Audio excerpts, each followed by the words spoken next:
Kapitalflugten lyder som titlen på en film. Problemet er, kapitalflugten er ikke fiktion.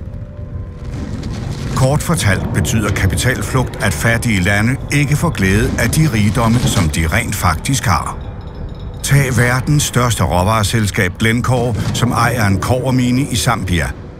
En lækket revisionsrapport anklager Glencore for at sælge Zambias kobber langt under markedspris til sit eget søsterselskab i skattelyet Schweiz. På den måde kan selskabet oplyse til Zambia, at man ikke har overskud i minen. Intet overskud betyder, at Glencore slipper for at betale skat i Zambia.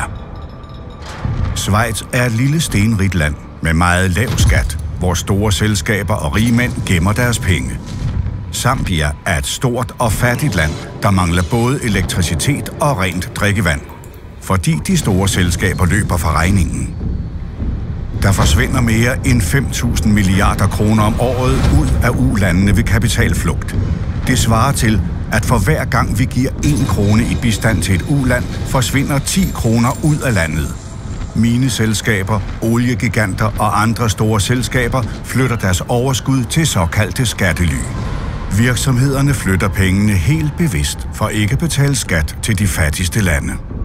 De er eksperter i at finde huller i systemet. Det betyder, at 180.000 kroner forsvinder ud af ulandene i sekundet.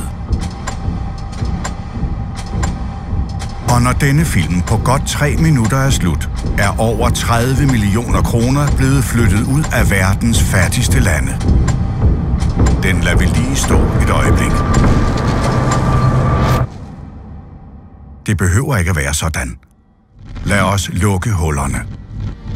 Er vi mange, der er enige, kan vi råbe politikerne op, og de kan sætte en prop i skattehullet. Vi kan rent faktisk gøre noget for at stoppe kapitalflugten. Med din underskrift kan du hjælpe med til at sikre, at udviklingslandene kan beholde 16 milliarder kroner hver dag. Dit navn lige her, og kampen er i gang.